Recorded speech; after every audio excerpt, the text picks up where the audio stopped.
call yourself a Time Lord? Broken clock keeps better time than you do. At least it's accurate twice a day.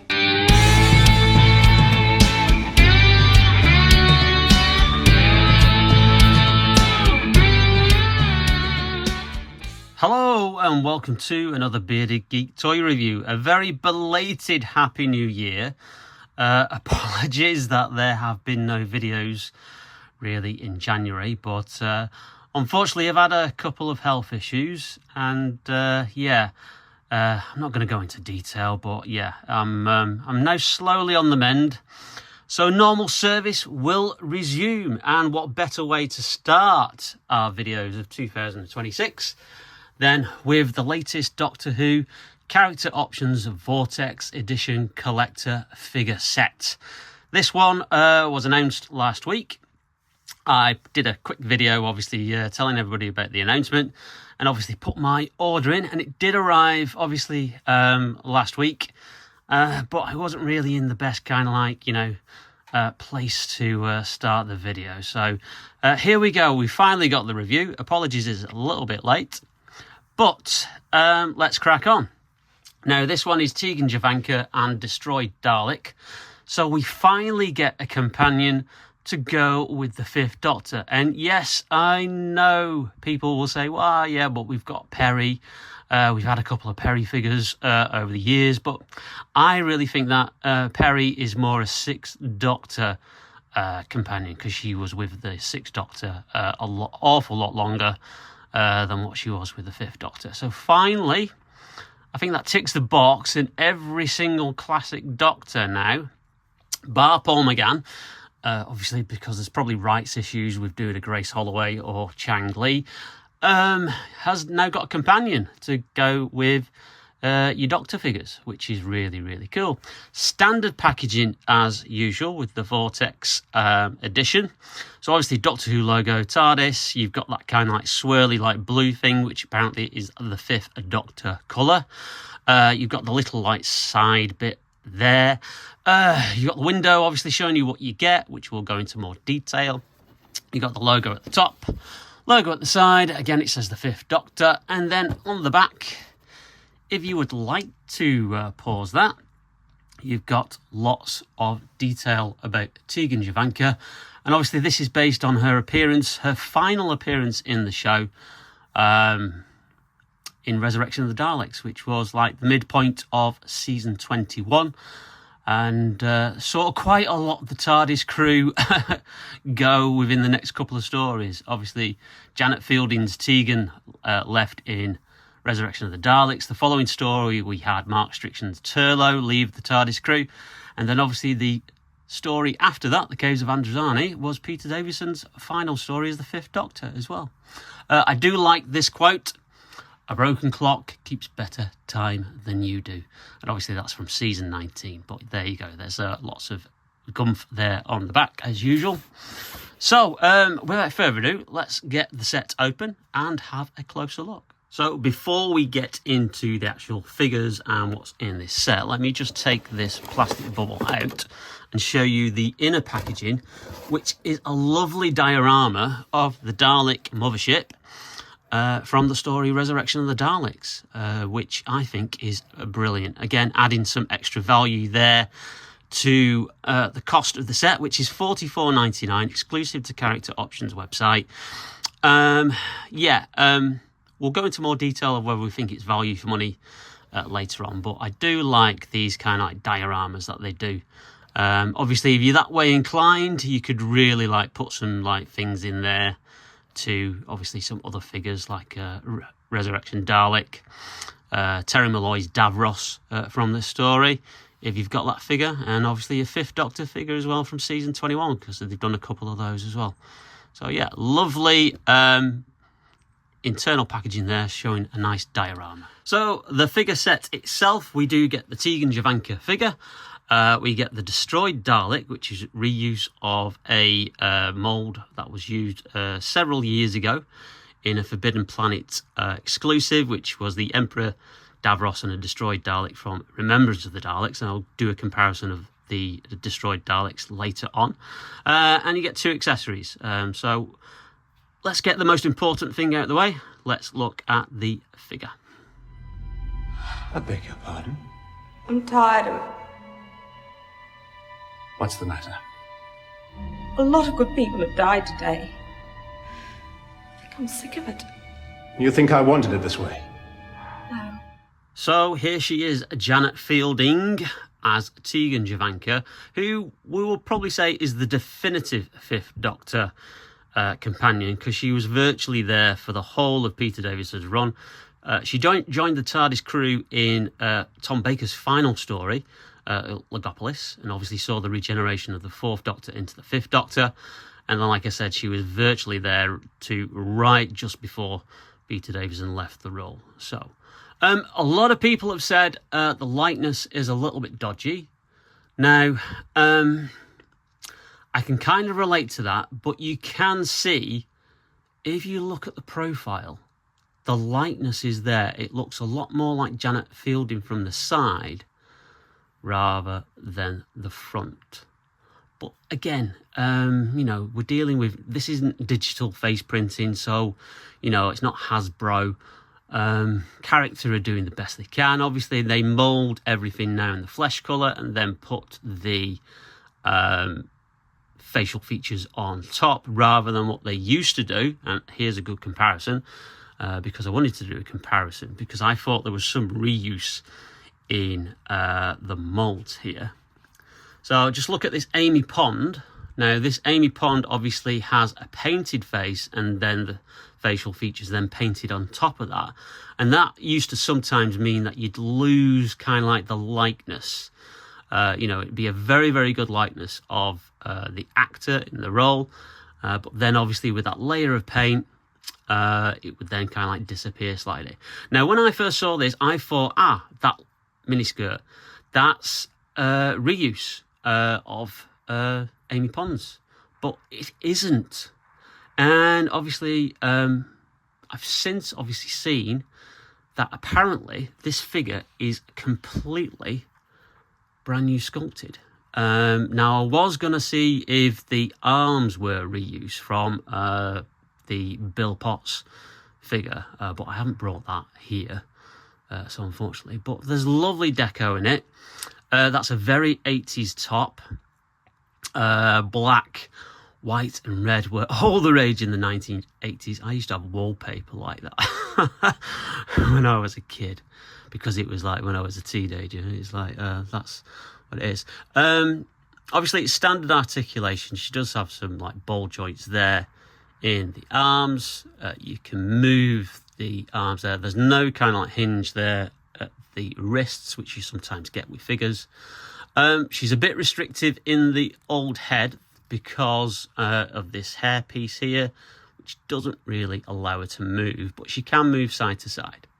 So like I said, from, when you look at it from a side to side point of view, she does look a lot more like Janet Fielding than what she does front on. Lovely paint apps on the little kind of like belt there. Yeah, you can move that. There's a little bit of, no, actually, I thought there was some hip swivel at the top, but there isn't. And obviously you can move the feet as well. Now, obviously she's wearing heels, so the big thing is, does she stand? Because obviously the last Vortex edition that we had was the Wraith Warriors, and they came with stands because they were very kind of like wobbly, because they're very top heavy. But yeah, she stands okay. I'm quite surprised at that, because sometimes figures with high heels are notorious for falling over. So yeah, yeah, she seems quite steady there, which is good. But all in all, it's a great figure. And yeah, we finally get a Fifth Doctor companion to go in your Fifth Doctor display, diorama, however you display your figures. So that's Tegan Jovanka. So let's have a look at the accessories. Now, the first accessory is this Molvellen gas canister. And this is used by the Movellans because they plant these in the warehouse on Earth to obviously distribute the Movellan virus, which is deadly to Daleks. Obviously, that ensures that lots of Daleks kind of like start squirting shaving foam at the end of the episode as they get infected by the Mavellan virus. It's lovely like paint, kind of like detail, just highlighting like the ridges there with a little bit of green paint. I think that really, really works. Now, I thought that gas canister was actually quite large compared to how the actual prop was. But I had a quick look at some little clips from the story, and actually it isn't. It was actually that size. So really quite surprised there. But yeah, you got a Mavellan gas canister there. So that's accessory number 1. Accessory number 2 is a Dalek trooper gun, which is a lovely designed in kind of like this brushed kind of like silver metal. Obviously, it's got a red point there. When obviously they used to fire it, it used to light up in the show. Yeah, that's kind of like it. That's it. It does have a handle there for you to obviously hold that, and let's just see if we can get Tegan to hold that. I've seen that this is quite a little bit tricky.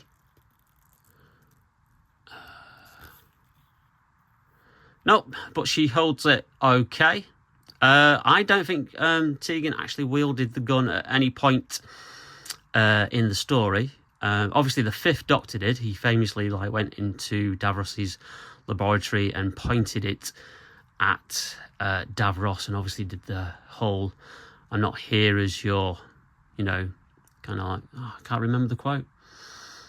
"I'm not here as your prisoner, I'm here as your executioner." And obviously was intending to kill Davros, but obviously the Doctor couldn't go through with it in the end. And I think Turlough obviously held the gun as well at some point in the story. But yeah, there you go. So that's the Dalek trooper gun. As for accessories, that's kind of like it. Oh, I've probably made it now top heavy, haven't I? Oh, here we go. Oh, no. See. Oh, no. Yeah. Okay, that's good. Obviously, you've got the Dalek, destroyed Dalek, which is, would you call it a figure? Would you call it an accessory? Yeah, it's kind of like a combination of both. But it's a little bit lacking. I would have preferred also another accessory, something like a Dalek Trooper helmet, which I think they could have easily done. Or they could have pushed the boat out and perhaps actually done a Dalek Trooper. Could they have kit bashed that? Because it's not really that much a distinctive costume, bar the helmet that they wear. But yeah, so only 2 accessories. But that's them. Let's have a look at the destroyed Dalek now.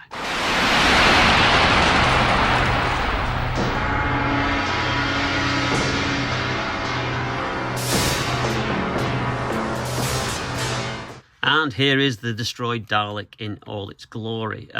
Suitably, very nicely and gooey. Obviously, it's in the resurrection colours, which is that kind of like gunmetal grey, but not quite that Genesis colour. It's a lighter grey. And really, is there not much else to say? Obviously, you got the red emitter at the end of the gun, which obviously they did a lot in the 80s. I've seen people wonder about that because usually that is moulded as part of some Dalek moulds, but here it's been painted on, so I don't know why they didn't use a gun section with that moulded on. Hey, it's a character, but some lovely paint details, some lovely kind of scorch marks on it, which I think is nice. Across there, down there, so that's a nice little touch down there. And obviously you've got kind of like the Dalek goo dripping down, nice little touch, not overdone. And then you've got the Dalek mutant there in all its kind of lovely gruesome detail, which is obviously the same kind of sculpt as the previous destroyed Dalek. But obviously it's missing the claw, because the claw was obviously unique to the Imperial Daleks from Remembrance of the Daleks. I nearly called it the wrong story then. So let's just bring that one in for a comparison. And that's this one here. So obviously you've got Bit more paint detail, but not as lurid with the green goo. The green goo is a lot more understated, and obviously the mutant is a different colour because these were a different breed of Dalek, hence the civil war that we had going on in those 1980s Dalek stories. So you can see there. Now, obviously, that claw is articulated. There's a bit of an articulation on there.